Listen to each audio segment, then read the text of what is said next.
It's What is it? Like for how many years? handy. Hi guys, welcome back. I'm Kathy. I'm Puria. Hope you guys are safe and healthy. We have a beautiful Sunday morning today. It's a rainy morning, but it's quite nice to have it a cool down. And we thought we've made so many videos about how great Vienna is and how much we love it. However, I think we should also talk about the things we do not really like about Vienna. So we thought let's have a chat over a cup of coffee and tell you about all the points that Vienna could improve. So if you have watched our first video on this channel, it's about 5 benefits of living in Vienna. Vienna is the world's most livable city, or used to be. I think the current ranking says different things, but that's mainly because of COVID and how countries handled COVID, because otherwise nothing changed in Vienna. You have still great standards and you can live here quite nicely. But there are still 5 points that are irritating or maybe even annoying about Austria or Vienna, and which I think we owe you to discuss. So the first point, which I personally really don't like about Austria or Vienna in general, is the digital payment, so paying with cards. So you have still many places in Vienna where you They can only take cash. yeah, you can only pay with cash. Yeah. Nowadays, you know, none of us has a lot of cash in our wallet. Ask my mom. So we always just go either with Apple Pay, which is currently, you know, developing also here, or we have our bank cards. But however, there are still surprises on everyday basis where you go to a restaurant, you want to order your lunch for takeaway, for example. It's takeaway, it's a modern, you know, communication between them. You can order online, pre-order online, but when you get there you have to pay in cash. So that's quite annoying. You can actually watching this video, I think our brother-in-law will be really happy that we pointed out this issue, because whenever he came for a holiday, he would always want to pay with his card, like also the smallest amounts.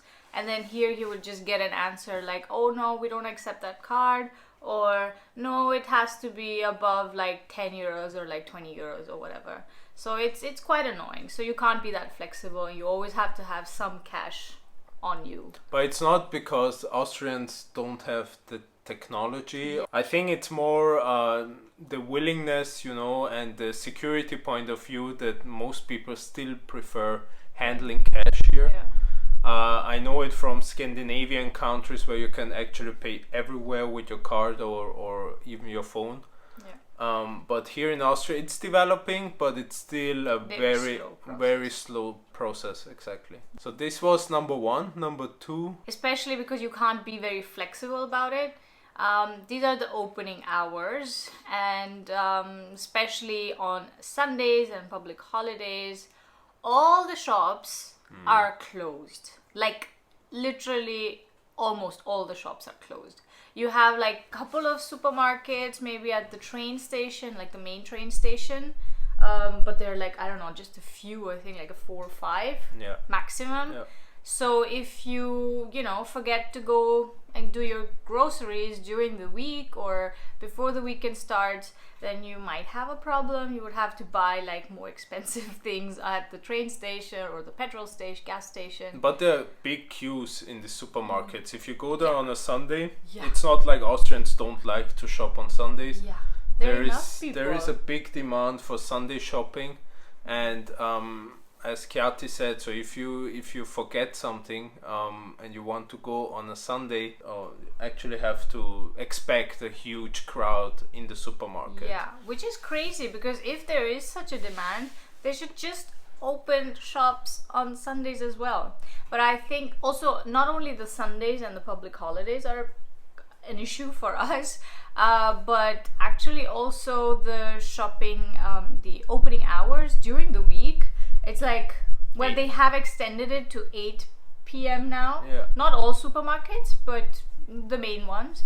It's 8 p.m. Which is okay, I would say, because in the past it used to be 7 p.m. Yeah, or even earlier, I think. No, 7 p.m. I think during the week, and on Saturdays it was like until 6 p.m. 6 or something. Well, which is quite, tight for people who have to work maybe until 5:30, pick up their kids or do something else beforehand, and then have to go for shopping. So it used to be difficult, but I think with 8 p.m. it's fine. Yeah, it's fine, but it could be longer. But it would be more important to open up shops on like a Sunday or on public holidays, because you have otherwise not really a lot of options and you have to buy more expensive things. So yeah, that was our point number 2. Let's get to point number 3. Something I kind of miss, but I've gotten used to it a lot now, is the small talk culture, which does not exist here in Austria. I'm coming from Iran, and in Iran I didn't grow up there, but my roots are from Iran, so I definitely feel it when I always travel back to Iran, that this open communication on the street with random people, with strangers, you just start talking with them, and that's something quite natural for me when I'm in Iran, but always when I come back to Austria, there is always some kind of barrier. Yeah. You feel it immediately at the airport. So once you land in Vienna, you see, okay, there is a different vibe of communication, which is, it's not unfriendly or discriminating or something in that direction. It's just it's cold. Yeah, it's cold. You can't just start talking with random people about something you would put into a small talk discussion, like weather or your shoes look great. If you tell a woman here on the street that your shoes look great, she definitely she might roll her eyes and just carry on walking, or I don't know. But that's part of many countries have this kind of small talk culture. And definitely not in Austria, and that's something that I'm personally missing. Yeah, I never thought about it earlier, but to be honest, this hit me the first time we came back from our holiday from the in the US. When we came back, I was like shocked, like I was shocked about the fact that how different I am here. Like, I adapt to the culture here, and I also don't do small talks then outside, but in the US and many places around the world, you just go with it. And we were sitting in a taxi right at the airport. There were like other people also in the shuttle taxi to the hotel, and we talked to them like for 5 minutes, and we kind of knew like where they're from, what they do, why they're here. It was casual, and it was really nice. It was like a fresh breeze. And yeah, that's what I also miss, especially when I come back from a holiday. That's like true. Something really, Well, I think small talk is not part of the culture in India, right? So it's not really. No. But in Iran it definitely is. So you start talking with strangers and random people on the street. And yeah, I think Spain, Italy is also quite similar. Yeah, the southern countries. And of course United States. So once you go to United States and come back, you definitely feel a difference there. Yes. Let's get to number 4, which is being spontaneous in general in Austria. So people are not spontaneous here. So people everybody lives their own lives, and everybody has their own jobs and duties they have to look for. But that's another point I'm missing from my roots in Iran. So in Iran, you can just go there, you call, in 1 hour before, and you ask your friend, hey, do you have time? Let's meet in an hour at a certain location. Mm-hmm.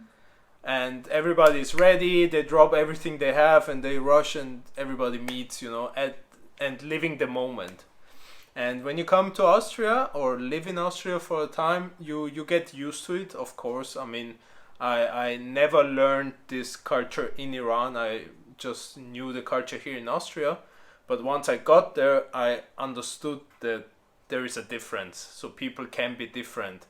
People can be more spontaneous as well, and it works also for other cultures. So here in Austria, if you want to meet up with your friends, it's a completely different experience. So you can't just call and say, hey, let's meet in an hour or let's meet in the evening. Yeah, everybody's just planned out. Everybody's planned out, and everybody, has their Google calendars and whatever they are called. Yeah, I think that is quite an issue. People are not that spontaneous, but it's not just like Austrians in general, but it's also we have also become like this. Of course, yeah. Yeah, we have also become like this. We don't we have also forgotten how to be spontaneous. But I think, if you're a spontaneous person and you come to Austria, I wouldn't change it. I wouldn't. Yeah.